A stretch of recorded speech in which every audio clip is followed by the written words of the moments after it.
और इस बीच यूपी के हाथरस में हुई भगदड़ की एसआईटी जांच रिपोर्ट से जुड़ी बहुत बड़ी खबर आप तक पहुंचा दे। यूपी सरकार को सौंपी गई 300 पन्नों की एसआईटी ने जांच रिपोर्ट में बाबा सूरजपाल का जिक्र तक नहीं किया। सूत्रों के मुताबिक इस रिपोर्ट में सत्संग का आयोजन करने वाली कमेटी पर निशाना साधा गया है, जबकि 2 अफसरों की उदासीनता पर भी सवाल उठाए गए हैं। आज मुख्यमंत्री योगी आदित्यनाथ के सामने रिपोर्ट पेश की जा सकती है। 2 मेंबर्स की कमेटी को अपनी जांच पूरे करने में 6 दिन लगे। सूत्रों के मुताबिक 2 मेंबर कमेटी ने आयोजकों को हादसे का दोषी पाया। ये बात भी सामने आई कि क्राउड मैनेजमेंट यानी जो भीड़ को मैनेज करता है, पर्याप्त इंतजाम इसके नहीं थे। रिपोर्ट के परीक्षण के बाद दोषी पाए गए अफसर कर्मचारियों के खिलाफ सख्त कार्रवाई भी हो सकती है। और देखिए, हाथरस कांड की 2 सदस्यीय जांच रिपोर्ट आज मुख्यमंत्री योगी आदित्यनाथ के सामने रखी जाएगी और कल एडीजी आगरा जोन और कमिश्नर अलीगढ़ ने जांच रिपोर्ट शासन को भेज दी है। रिपोर्ट के परीक्षण के बाद दोषी पाए गए अफसर कर्मचारियों के खिलाफ कार्रवाई यहां पर की जा सकती है। सूत्रों के मुताबिक क्राउड मैनेजमेंट का पर्याप्त इंतजाम यहां पर नहीं था, जिसकी वजह से स्थानीय प्रशासन पर भी गाज गिर सकती है, यानी उन्हें भी इस बाबत जो दिक्कत है उठानी पड़ सकती है अगर दोषी पाए जाते हैं, क्योंकि अभी तो ये रिपोर्ट सामने आई है।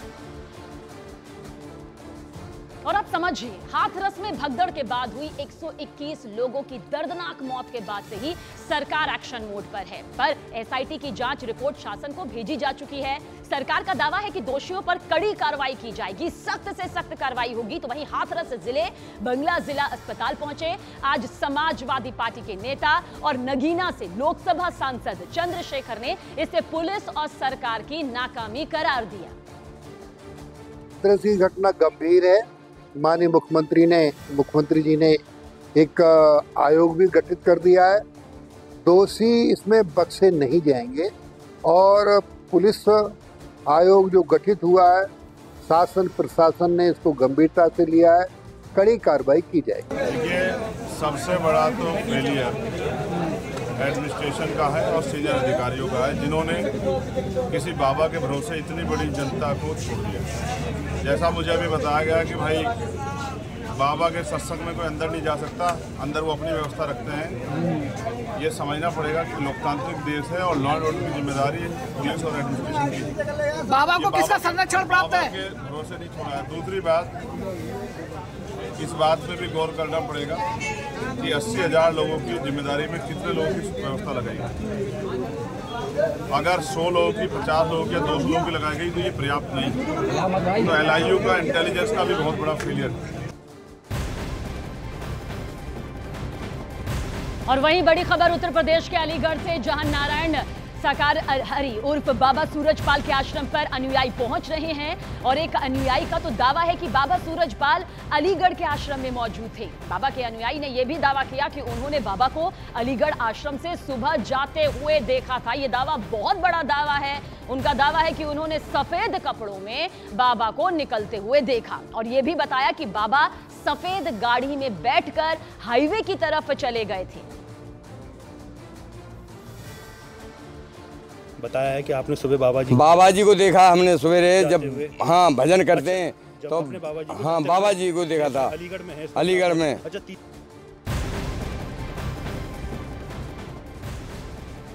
और हाथरस कांड में लोग मृत महिलाओं के जेवर चुराए जाने का भी आरोप लगा रहे हैं। भगदड़ की घटना में एक महिला की मौत के बाद उनके बेटे ने आरोप लगाया कि उनकी मां के शरीर से सोने के जेवरात खींच कर निकाल लिए गए।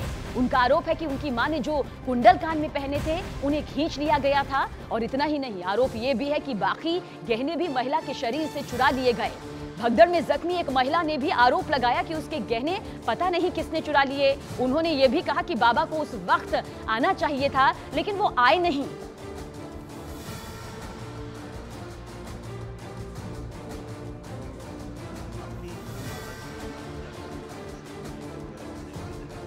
कान में कुंडल पहने हुई थी मेरी मम्मी और नाक में वो लौंग थी और पैर में फाजेब थी, गले में जंजीर पहनी हुई थी और हाथ में अंगूठी थी।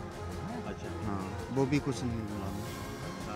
हाँ, ऐसा लगे कि वो, हाँ ऐसा लग रहा था कुंडल खींचे हुए हैं। क्या गायब हुआ? देखो तोड़ियाँ में और बिछिया और देखो, और वो जो गले को तो पेंडल, गले का भी पेंडल तो सोने को।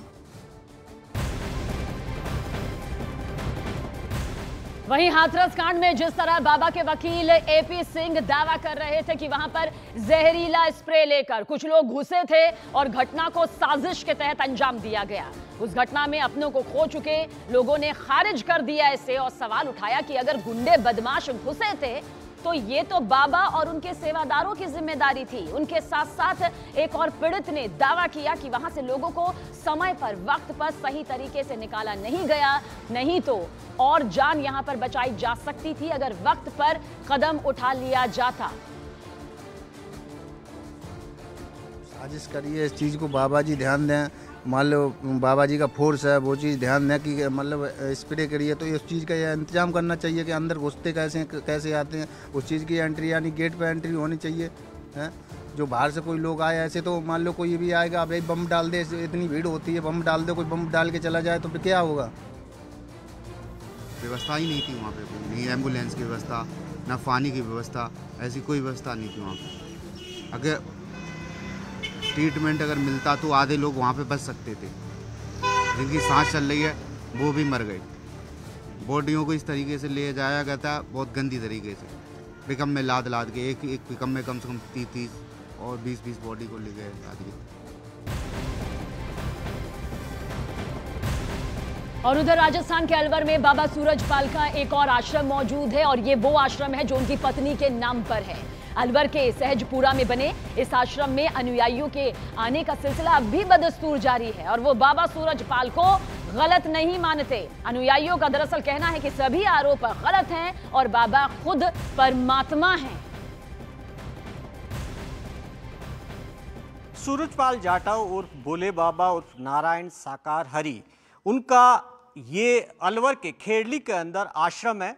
ये तकरीबन 1.5 बीघा में फैला हुआ आश्रम है। यहाँ पर कोरोना काल के अंदर ये आए थे, 10 महीने रुके थे, उससे पहले लगातार आते रहे, लेकिन उसके बाद में भोले बाबा यहाँ नहीं आई। अभी आप देखिए कि यहाँ पर ये जो तस्वीर जो नज़र आ रही है आपको, झूमर लटक रही है अलग तरीके की। ये जो आश्रम है यहीं पर चौकी कहते हैं कि यहाँ इस वक्त इस जगह पर बैठ करते थे सामने, और सामने यहाँ पर उनके श्रद्धालु भक्त होते थे। ये पूरे आश्रम को हम आपको अंदर से बताएंगे, तस्वीर फिर बात करेंगे। यहाँ पर उनके भक्त भी हैं। आप देखिए कि ये पहले तस्वीर दिखाते हैं आपको अंदर से।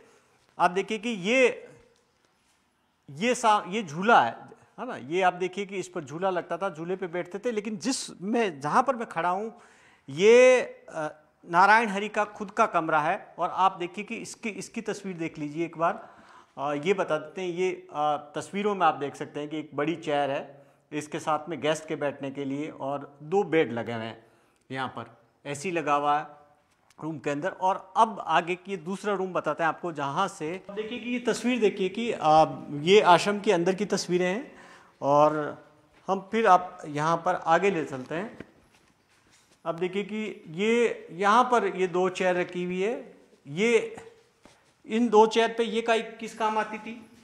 बैठने के लिए। कौन बैठते थे? प्रभु जी बैठते, मैया जी बैठती। आइए इस आश्रम के बारे में कुछ और जरूरी जानकारी भी आप तक पहुंचाते हैं। दरअसल अलवर के इस आश्रम में कोरोना के वक्त में बाबा सूरजपाल 11 महीने तक रुके थे। आश्रम में बाबा का एक वीआईपी रूम भी है। आश्रम में बाबा की पत्नी के लिए भी एक अलग से कमरा मौजूद है, जिस पर हर तरह की सुविधाएं आपको नजर भी आएंगी और दोनों के बैठने के लिए सजी हुई आलीशान कुर्सी भी यहाँ मौजूद है। 1.5 बीघा में फैले इस आश्रम के बाहर एक झूला भी लगा है और साथ में यहाँ पर सत्संग करने के लिए जगह की भी इंतजाम किया हुआ है। हालांकि ये जमीन का एक विवाद भी है।